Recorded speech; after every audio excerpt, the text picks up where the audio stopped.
Hello again, ganda kachika life! Welcome back to my channel mga kachika! Siyempre, bago po tayo magsimula, magbibigay lamang po ako ng update about Katden.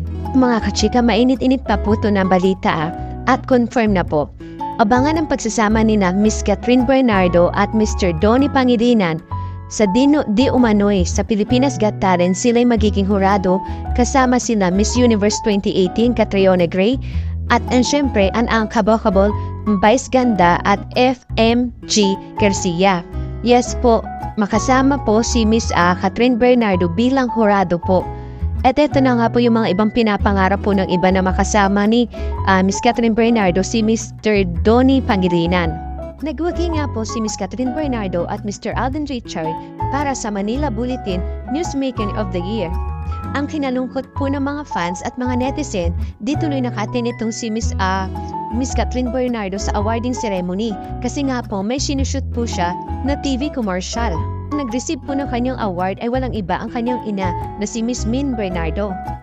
Samantala, present naman tong si Mr. Alden Richard na tinanggap po ang kanyang award at nagpasalamat po siya din po sa mga bosses po niya at sa mga sumusuporta po sa kanya at sa mga nakatanggap din po ng mga award at ganoon din po nagpasalamat po siya sa bumubuo po na Newsmaker Bulletin Award.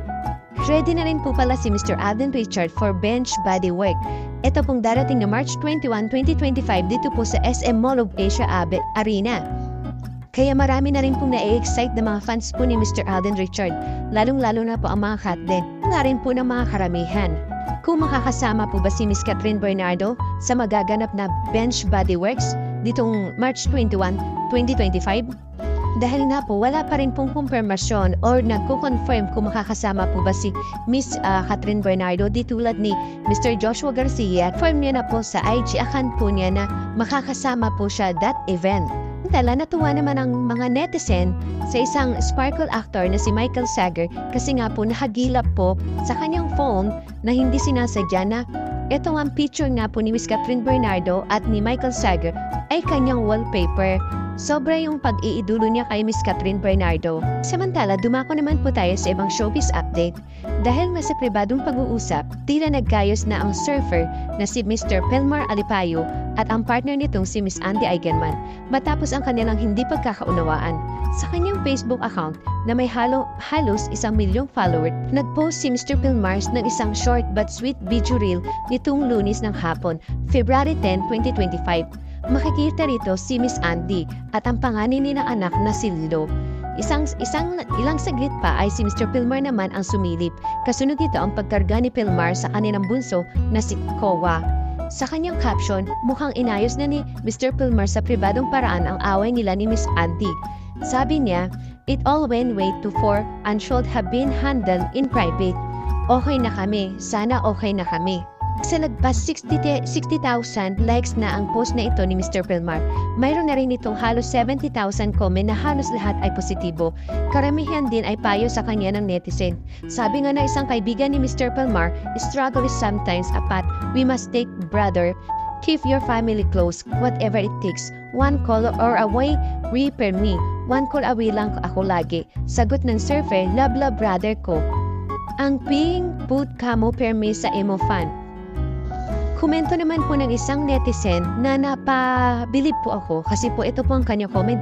"I hope you are more conscious of your action and decisions. Mr. Pelmar, Andy just lost her mother. When you have issues, you talk to her. Don't go to your female friends. She doesn't have her family in Siargao. You have everyone." Payo naman ng isa, "Pagpuyo na intawan dong Pelmar tili pagkatag patatu. Without considering the feelings of Andy and the meaning of it." Dagdag pa ng isang komento, "Be sensitive next time po kung mahimo palayo sa girl best friend. Para sa peace of mind ni Miss Andy."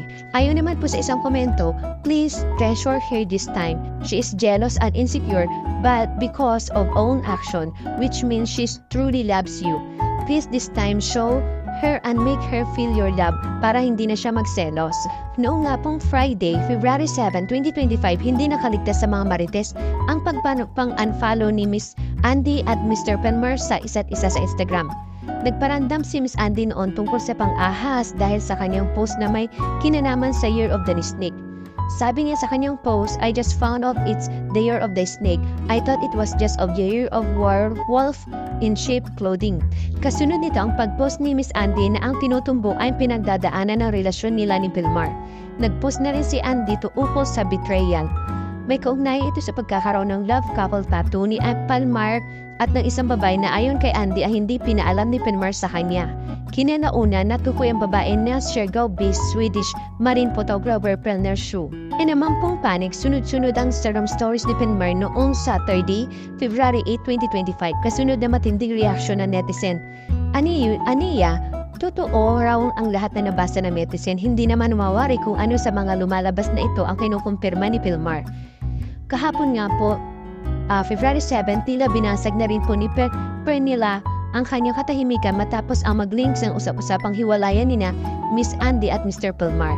Ayon sa report nga po na nag-post na mga statement ng Swedish National sa kanyang Facebook account, I'm sorry guys, but don't forget that I love Philippines, saad ni Pernilla, kalakip na isang larawan kung saan nakasuot siya ng sportswear outfit. Bukod pa rito ay mas mahaba pang statement na underwater photographer na nakatira sa Siargao mula pa noong 2013. Kaya nga po, I just don't understand why some people have so much hate in their minds and bodies. I hope that if you ever make a hurtful comment, you can still sleep peacefully at night and smile knowing you caused someone pain. I'm still human din naman. I still fart and wait it too much, it goes deep, sabi nga po ni Pernilla. Dagdag pa nga po ni Pernilla, sana raw ay maging mabait sa kanya ang publiko. Aniya, we are growing through sometimes. May something. Can we at least try to be kinder to the another? Naman, I meant no harm to others. If you will be kind to me, I am sure that you will be kinder to you. Never judge someone without knowing the whole story. You may think you understand but you don't. Sa likod ng lahat ng ingay na ito sa social media, kumilos ng pribado si Pilmar upang magkabati sila ni Miss Andy. Antala, dumakong naman po tayo sa pinakahuli nating showbiz update. Sa wakas at inamin na rin po ni Miss Ashley Ortega, 26, na higit sa pagiging magkaibigan at magkatrabaho ang relasyon nila ng kapwa-kapusi stars na si Mr. Marvin Legaspi, 24 years old. Ito nga po ngayong pong February 10, 2025, nakapanayam nga po si ng TV host na si Boy Abunda si Ashley sa programang Fast Talk with Aboy Abunda. Kung yun po ay napanood nyo po yung interview niya pong yun dito nga po kanyang pirma ng actress ang kaunahon ng pagkakataon na ang matagal ng usap-usapan tungkol sa kanila ni Mr. Marvy. Diretsahang tanong nga ni Tito Boy, ito yes or no lang naman, oo o hindi, kayo na ba ni Mr. Marvy Legaspi? Bago sumagot, mahihinohas pa sa mukha ni Ashley ang pagkahiya, ngunit sa huli ay namin din niya na sinanangan ni Mr. Marvy. Aniya, I think it's obvious naman na yes, saad ni Miss Ashley. Sundot na tanong ni Mr. Boy Abunda, paano nag-umpisa ang lahat? Paano paniligawan? What can you tell us? Kwento ni Miss Ashley, matagal na sila magkakilala ni Mr. Marvy dahil sa kanilang common friends. Ngunit noong nakaraang taon lamang daw sila lumabas na sila lang dalawa. Pagbabalik tanong nga ng kapuso actress, well, I met Marvy a few years ago, mga bata pa kami noon eh. I think when he struggled signing a contract to sa Sparkle. Pag hininaw ni Ashley, parehas na silang single ni Mr. Marvy na magdesisyon silang lumabas-labas at kilalanin ang isa't isa. Ibig sabihin, hiwalay na noon si Miss Ashley sa ex-boyfriend niyang politician na si Mayor Mark Alcala, na ito po yung nauugnay kay Miss Catherine Bernardo itong mayor na to sa Lucena City, Quezon City po Habang ito naman po si Mr. Marvy naman na ex-girlfriend niyang si Kylie Alcantara. Pagbabahagi pa nga po ni Miss Ashley, I think it started na parang there was a one night kasama yung mga friends namin, so doon ko siya nakilala. Then, nagtuloy-tuloy na, and then he asked me out if we can have lunch or dinner together just to get to know each other. Then, nagtuloy-tuloy na.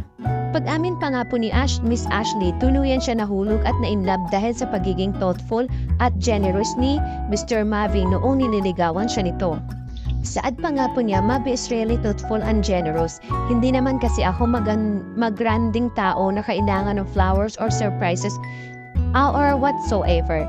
Ano lang talaga, more on conversational lang talaga ako. Muling tanong ni Boy Abunda kay Miss Ashley, ano yung mga impression mo kay Mr. Marvy dati nung hindi pa kayo close na tama at mali pala. Let's start, hindi ko akala ko hindi naman pala. Sagot ni Miss Ashley, I thought before na hindi niya mamamatch yung maturity ko kasi he's younger than me. He's 3 years younger than me. But he's actually matured. Parang in our relationship, parang ako pa yung pa-baby girl. He takes care of me, ayon nga na patunayan niya while we were going out. Ano naman kaya ang tama impression ni Ashley sa kanyang nobyo? Aniya, that he's well-mannered guy. He is. Patunay lamang daw itong maayos na pinalaki ni si Mr. Mavi ng mga magulang nitong sina Miss Carmina Ferrialuen at Mr. Soren Legaspi. Sa katunayan, pangaraw po, ang kabutihan daw ni Mr. Marvy ay nakita mismo ni Ashley sa pamilya nito na minsan siyang yayain ni Nina, Miss Carmina at Soren at kambagambal nito si Mavi na si Cassie Legaspi na sumama sa kanilang family dinner. Ramdam daw ni Miss Ashley ang pagiging bukas ng pamilyang Legaspi na kalyalanin siya bilang bagong nobya ni Mr. Mavi. Saad nga ni Miss Ashley, they are very welcome. I've worked with Tita Mina na before nag-lock in taping kami in 2 months. Si Tito Zorin also, I've worked na rin sa kanya before. He become my dad. But when me and Mr. Mavi were hanging out na, Mavi introducing me to them. Actually, last December, they invited me to the Christmas dinner. Diin pa niya, they're very welcoming, mababait po sila, and Cassie also. Noong January 2025 na magsimula manghinala ang mga tagahanga ni na Ashley at Mavi sa totoong ugnayan ng dalawa. Ito ay matapos may viral online ang videos ng dalawa ng kapu-sisters na magka-holding hands habang papasok sa isang establishmento sa Cebu City. Magkasama sina Mavi at Ashley sa Cebu noong dumalo at makasaya sila sa taunang Sinulog Festival noong January 19. Sa kuhang video, isang netizen na aktuhan niya ang dalawa na magka-holding hands while walking papasok sa isang restaurant. Thank you for watching. Kung nagustuhan niyo po ang video ito, subscribe na sa Starlight Showbiz YouTube channel and please don't forget to hit the bell button for our latest updates.